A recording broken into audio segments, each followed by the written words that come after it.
Bu kadar paraya bu kadar çok araba diyebileceğimiz bir araç. 1.3 Multijet dizel otomatik. Günahıyla, sevabıyla Fiat Linea.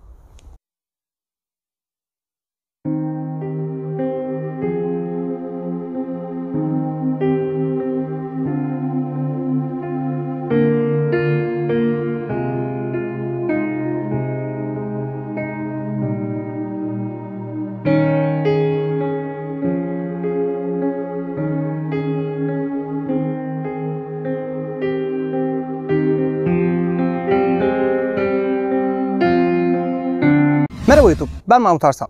Bugünkü konuğumuz ise 1.3 Multijet motorlu Fiat Linea dizel otomatik. Kimine göre yerli bir Mercedes, kimine göre ise sıradan çöp teneke bir araba.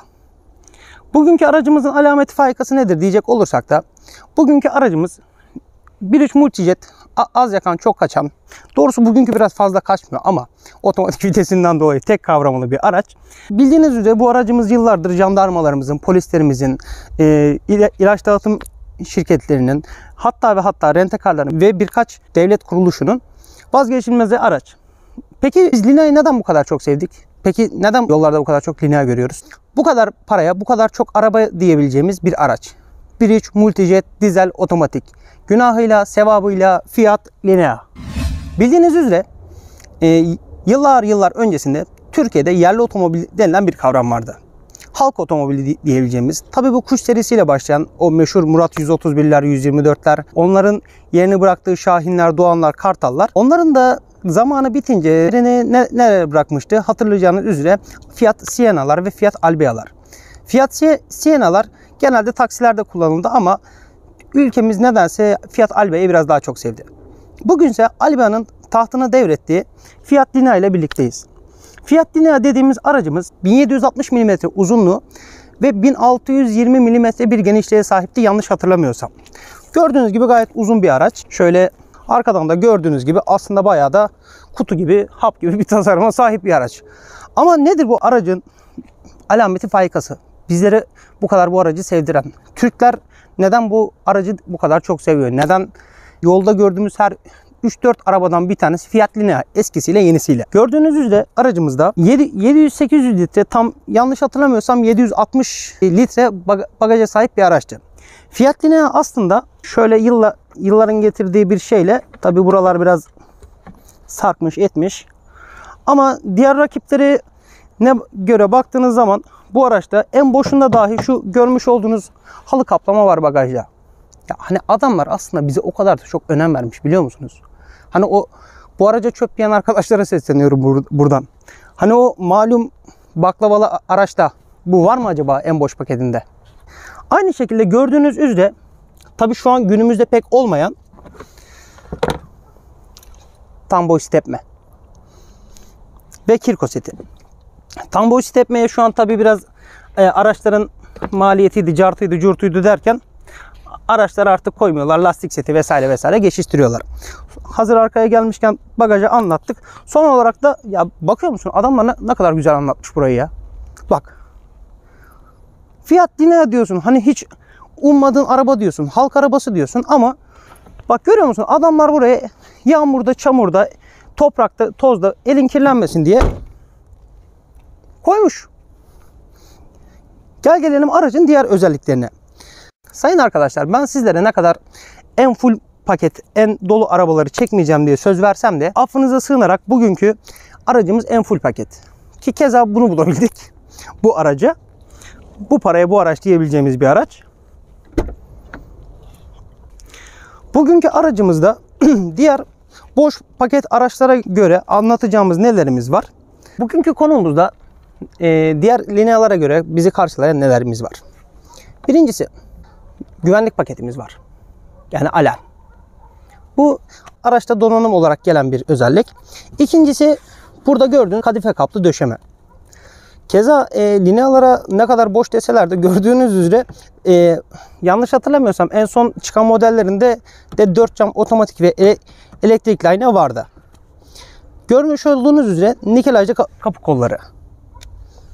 Bir diğer özellik, şöyle aracın içine geçtiğimiz zaman ilk etapta binerken karşılayan burada bir kol. Acaba nedir bu kol?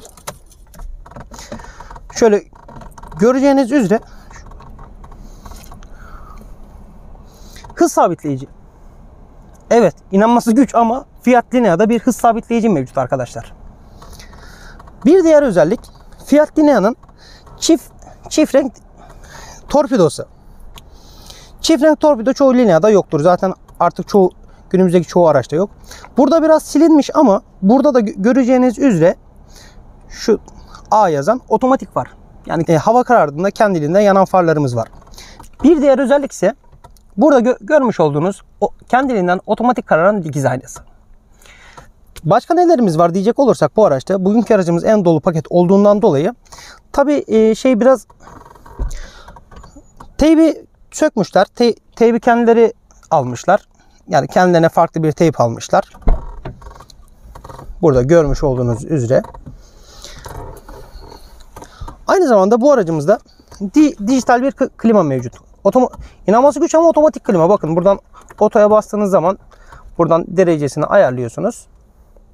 O kendiliğinden veriyor fanı. Buradan kapatabiliyorsunuz. Buradan ön camın buharını alıyorsunuz. Buradan klimayı kapatıp açabiliyorsunuz. Yani normal fan. Bu hava akış metresi içerideki havayı muhafaza ediyor. Fan ayarımız burada. Ayaklara, kendi gövdemize ve cama verilen ayar.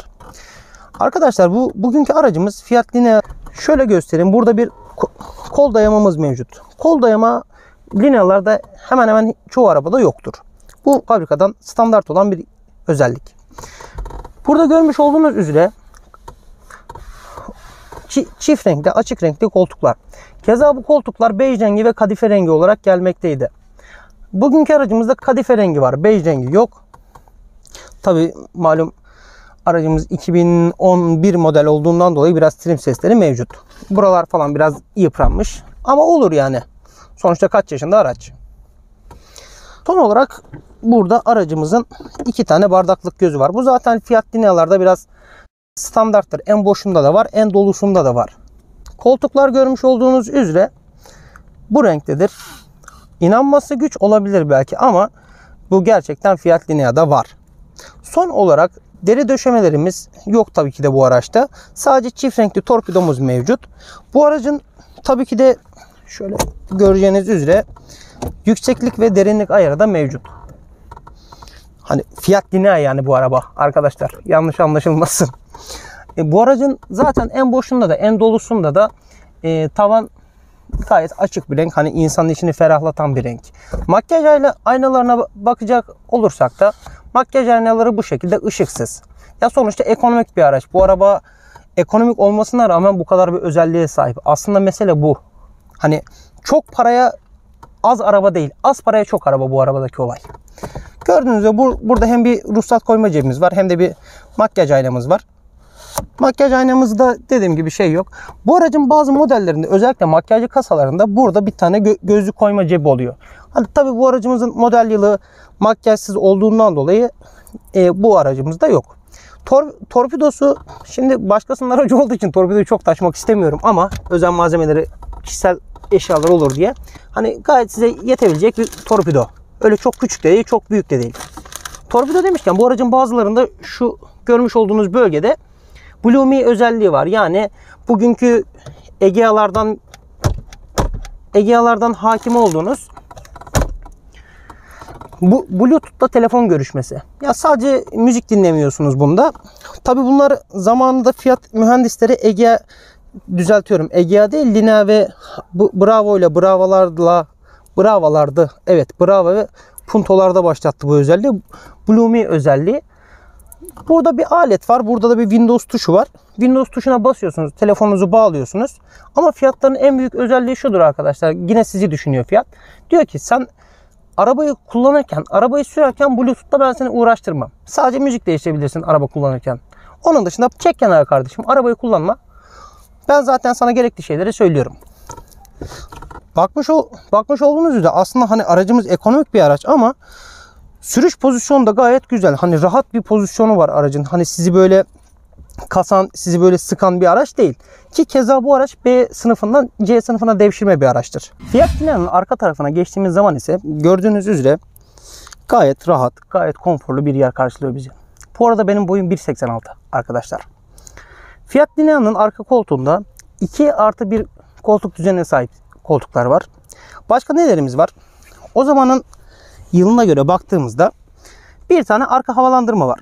Tabi sonuçta o zamanlar böyle işte USB'ler, cartlar, curtlar falanlar filanlar pek mümkün değildi ekonomik araçlarda. Başka nelerimiz var Linea'da? Bardaklığımız var arkadaşlar. Gördüğünüz üzere gayet şık, gayet güzel koltuk döşemeleri renginde. 2 tane burada bardaklığımız var. Bence gayet güzel. Son olarak burada hani çok büyük olmasa da bir eşya saklama gözü var. Bence gayet yeterli, gayet güzel. Başka nelerimiz var Fiat Linea'nın arka tarafında? Bunu böyle kapatalım.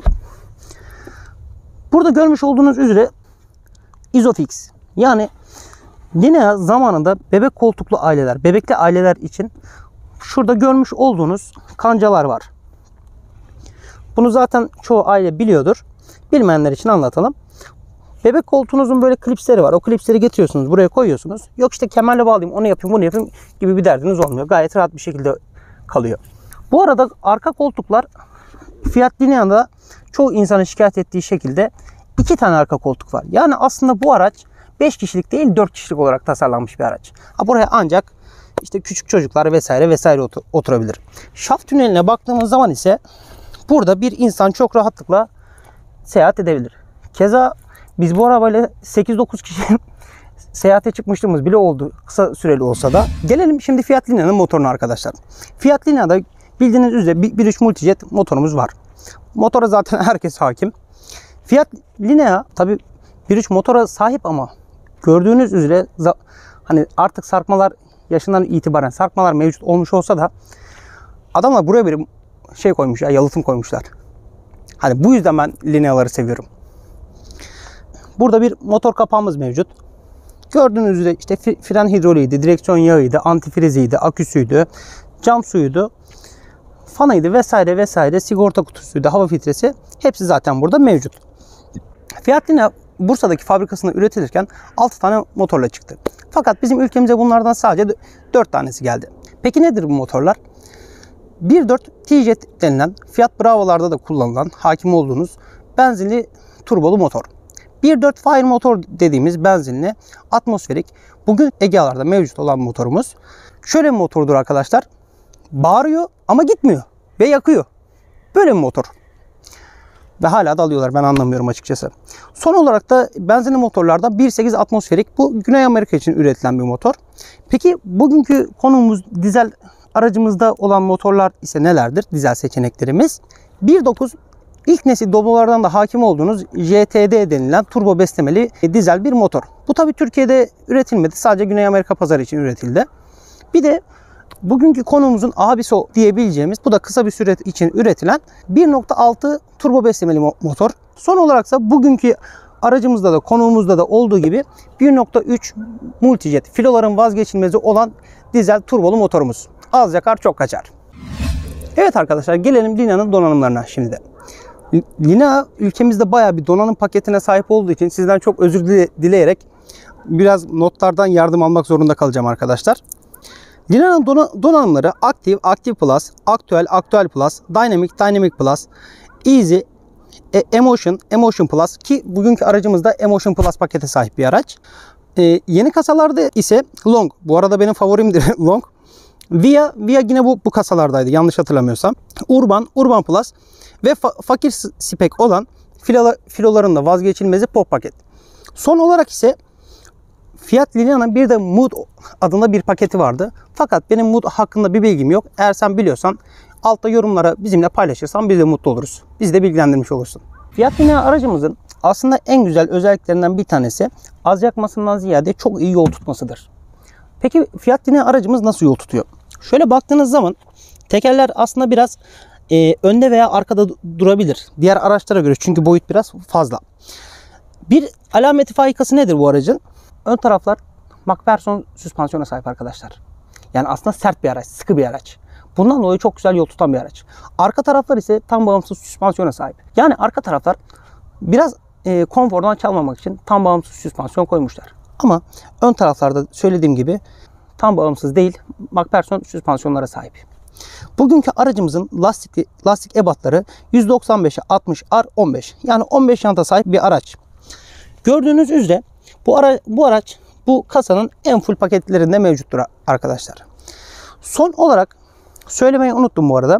Fiat Linea'da dörtlü veya hani altılı, artık sen nasıl tabir ediyorsan tabi. Yan sinyaller de burada. Gördüğünüz gibi şöyle ufacık tefecik ama aslında ince uzun. Aracın kendisi gibi ince uzun sinyallere sahip. Aynalar çok yüksek hızlarda biraz ses getirse de görüş açısı bence gayet yeterli aynaların. Bu arada Fiat Linea'nın aynaları içeride de söylediğim gibi en dolu paketinde de en boş paketinde de elektrikli. Yani diyor ki bana bu kadar az para veriyorsun ama ben sana daha fazlasını veriyorum. Biraz önce bagajı tanıtırken söylemeyi unutmuş olabilirim ama 700 litre bagaja ek olarak bu araçta neyimiz var? Gördüğünüz gibi süspansiyonlar burada. Tamam, yükleme eşiği biraz dar, kabul. Ama yükleme eşiğinin dar olması bu aracın bagajının büyük olmasına engel değil. Keza diğer rakiplerine baktığınız zaman Renault Sembol. Bu aracın birebir karşılığı olmasa da onun bagaj direkleri içeri doğru kıvrıldığından sizin bagaj hacminizden çalıyor. Fakat Linea sizin bagaj hacminizden çalmıyor. Diyor ki bak ben burada küçücük bir ağzım var ama istediğin kadar yük doldurabilirsin bana. Keza içinde de diğer yan taraflarda da buralarda gördüğünüz üzere buralar da geniş. Hani buralar da dar değil arkadaşlar. Gayet büyük bir bagaj hacmi var. Gayet büyük bir bagaj hacmi var. Aynen öyle. Aynı şekilde 5 kişilik bir ailesinizdir. Veya yeni evli bir çift olabilirsiniz. Diyebilirsiniz ki ben bu arabayı niye almalıyım? Şundan dolayı almalısınız. İstanbul gibi büyük bir şehirde yaşıyorsanız ve mesai çıkış saatlerinde, mesai giriş saatlerinde dur kalk yapa o sol bacağınız felç olduysa bu arabayı almalısınız. Çünkü otomatik abi. Hem az yakıyor hem otomatik. Hem de ekonomik araç. Bugün malum sarı siteye baktığınız zaman hani bu aracın fiyatları yanlış hatırlamıyorsam 260 bin lira ile 300 bin bandında değişiyordu. Tabii böyle eli yüzü düzgün araçlar. Pertlerine, taksi çıkmalarına bakarsanız, doğrusu otomatiklerin taksi çıkması yok da hani pertleri bayağı sizi masrafa sokacak araçlara bakarsanız da onlar da 200, 190, 200 arasında değişiyor arkadaşlar. Gelelim bir diğer unsura. Ben bu kadar para biriktirdim. Ben bu kadar paramı neden gidip de Fiat Linea'ya veriyorum? Bugün 2022 yılında bu aracın 1 yıllık motorlu taşıtlar vergisi sadece 600 TL. Araç otomatik ve tek kavrama şanzımana sahip olduğundan dolayı bakım maliyeti çift kavrama araçlardan daha ucuz. Diyeceksiniz ki ya işte benim işte berberim söyledi, benim işte bakkal abi söyledi, komşum söyledi, alt komşum, üst komşum söyledi. Bu arabalar kafa atıyormuş. Öyle bir şey yok arkadaşlar. Kafa atma olayı dediğimiz şanzımanlar daha çok Dacia Sandero ve Citroen C4 kaktüslerde mevcut. Tamam, bu da çok belli ettirmese de dip gaz yaptığınızda kafa atıyor. Ama onlar kadar belli ettirmiyor. Bir diğer unsur ise şunlardır arkadaşlar. Yakıt tüketimi diğer araçlara göre gayet uygun. 6 ila 8 litre arasında yakıyor bu araç. Keza uzun yola çıktığınız zaman 4 litreleri bile görüyorsunuz bu araçla. Parçası deseniz bugün bakkala gitsiniz bile Fiat'ın parçası vardır. Hani Tofaş'ın öyle bir geyiği var ya, bakkala git tamponu bulursun. Bu araç da aynı. Ki keza zaten motoru bir aracın en büyük problemi kaporta ve motordur yedek parçada. Yedek parçası hala Fiat fabrikası Türkiye'mizde olduğundan dolayı, yerli bir üretim olduğundan dolayı hala üretiliyor yedek parçası. Keza yan sanayisi de öyle. Motor parçaları ise bugünkü Linea'nın yerini alan Egea'da aynı motoru kullandığından dolayı sadece bunda Euro 4 var, onlarda Euro 5, Euro 6 var. Bu araçta AdBlue yok. Tek fark o. Ama yine yedek parçalarını her türlü bulabiliyorsunuz arkadaşlar. Keza ülkemizdeki yakıt fiyatlarını da göz önünde bulundurduğumuz zaman arkadaşlar, bugün yanlış hatırlamıyorsam 15 Eylül 2022. Biraz önce petrol önünden geçerken gördüm. Yanlış görmediysem 24 TL civarıydı mazotun litresi. 6 ile 8 litre yakıyor diyorum arkadaşlar, daha ne diyeyim ben size. Yıllık MTV'si 600 TL. Parçası ucuz. Ben bugün paraya sıkıştım, anında arabayı satmak istiyorum deseniz anında satabiliyorsunuz aracı. Piyasası canlı bir araç. O malum sarı sitede gördüğünüz üzere zaten devamlı ilanlar değişiyor. Bu kadar arabayı güzel anlattık, artılarını söyledik. Peki bu aracın hiç mi eksisi yok? Tabii ki var arkadaşlar. Hatasız kul olmaz. Ki araba olsun.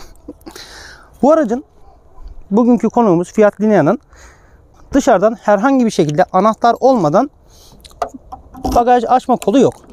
Anahtarımızı sokuyoruz, çeviriyoruz. Bu şekilde bagajımızı açabiliyoruz. Başka nasıl açabiliyoruz? Şöyle kameradan da görüleceği üzere en altta bir tane tuşumuz var. Malum yılından dolayı biraz eskimiş ama. Bu tuşa şöyle 2 saniye basıyoruz. Gördüğünüz gibi dörtlü lambaları yandı ve bagaj açıldı. Peki başka nasıl açabiliriz? Tabii ki içeriden.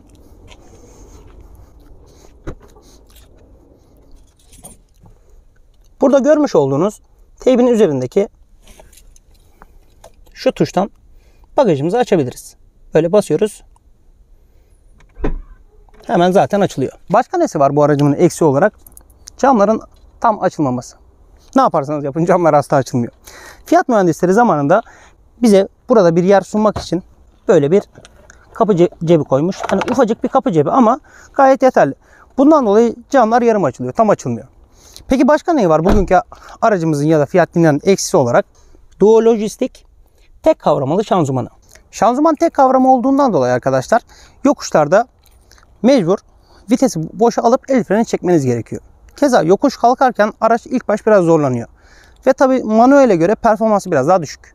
Ama yakıt tüketimine artı, performansa eksi bir özellik tabii ki de bu. Aracın artılarını anlattık, eksilerini anlattık. Peki bu aracın kronik problemleri nelerdir? 1. Hava akış metresi. 2. EGR valfi. 3. MAP sensörü. 4. Boğaz kelebeği. Boğaz kelebeğinin devamlı temizlenmesi gerekiyor tabii ki de. EGR valfi yanlış hatırlamıyorsam arkadaşlar, eğer bir yerden pis bir yakıt aldıysanız EGR valfi ondan dolayı arıza veriyor devamlı bu araçlarda. Son olarak da MAP sensörü dediğimiz arıza o yıl üretilen fiyatların çoğunda var. Bravo'lardaydı yanlış hatırlamıyorsam. Onlarda da devamlı baş gösteren bir arıza. Fiat Linea'nın içine geldiğimiz zaman ise sürüşü nasıl bakalım hemen. Duolojistik şanzıman forumlarda çoğu zaman nefret edilen bir şanzıman. Bakalım kalkışı nasıl oluyormuş. Bence gayet sorunsuz. Problem yok.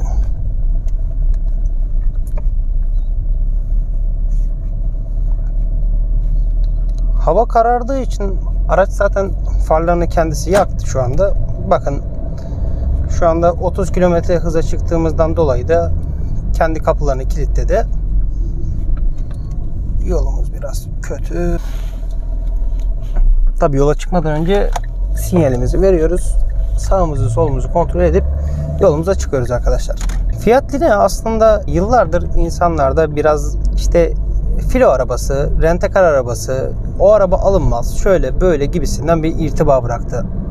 Ama aslında baktığınızda tam bir fiyat performans aracı. Videonun başında da söylediğim gibi bu paraya bu kadar çok araba diyebileceğimiz bir araba. Tamam, belki araçta bir Mercedes, BMW konforu yok. Belki bir Audi rahatlığı bekleyemiyorsunuz araçtan. Ama hani arkadaşlar sonuçta bu araçta çıktığı zaman 25.000-30.000 TL bandında satılan bir araçtı. Bizim insanımızda biraz şu var ya, işte para veriyorsam sonuna kadar kullanayım. Haklısınız. Eğer böyle düşünüyorsanız gerçekten sonuna kadar kullanabileceğiniz bir araç bu araçtır. Yüksek performanslı yol tutuşu, düşük yakıt tüketimi. Hani çok olmasa da bence gayet uygun performans. Bugün hani 150.000 TL ile 300.000 TL arasında, keza ülkemizdeki malum vergilerden dolayı araç fiyatları, yakıt fiyatları tavan yaptı. Bundan hepimiz mağduruz biliyorsunuz.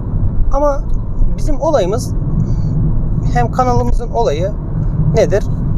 Uygun fiyata neler alabiliriz? Örnek veriyorum, benim bugün zar zor biriktirmişim 300.000 TL'm var. Haklısınız, bundan 1 veya 2 yıl önce sıfır bir Passat alınabiliyordu bu paraya. Veya hani sıfır ayarında bir Passat benzin otomatik, dizel otomatik alınabiliyordu. Ama artık alabileceğiniz araçlar malum bunlar. Fiat Linea alabilirsiniz. Renault Sembol alabilirsiniz. Bugünkü aracımızın lastik havalarından dolayı araca biraz fazla ses geliyor olabilir. Hani şu an ne kadar duyuyorsunuz bilmiyorum ama sonuçta bu ekonomik bir araç olduğundan dolayı lastik sesini illaki içeri alıyor. Tabii bunda biraz kullandığınız lastik de önemli. Başka neler var bugünkü aracımızda?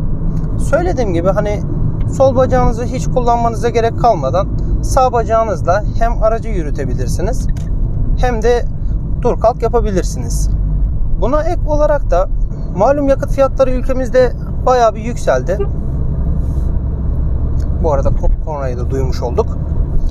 Malum yakıt fiyatları ülkemizde bayağı bir yükseldi. Hani 25-26 seviyelerini de gördü, 24 seviyelerini de gördü. Bir depoyla aşağı yukarı bir hafta gidebilirim. Ben bu aracı devamlı kullanıyorum derseniz bir depoyla aşağı yukarı bir hafta sizi götürebilecek bir araç Fiat Linea.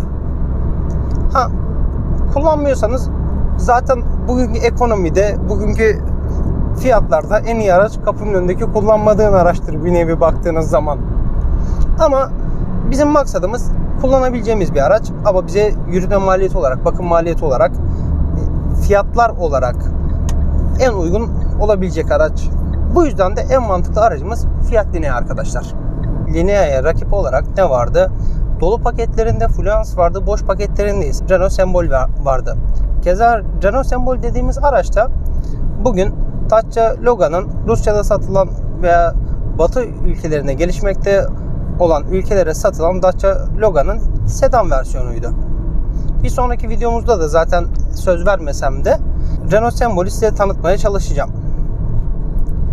Fiat Linea şöyle bir araç arkadaşlar. Hani tork seviyorum diyorsanız, ya baba benim arabam az yaksın ama yapıştırdın mı gitsin. Hani rampada vesaire beni mahcup etmesin.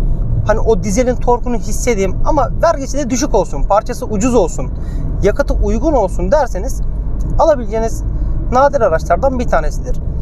Tork seviyorum diyorsanız alabileceğiniz bir araç Fiat Linea. Başka neleri seviyorsanız alabileceğiniz bir araç.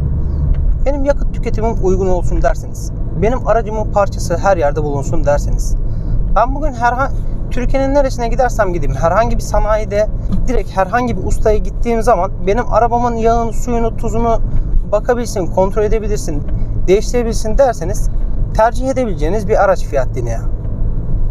Zaten ilaç şirketleri veya rent-a-car'lar, filolar da arabayı bu yüzden sevdi.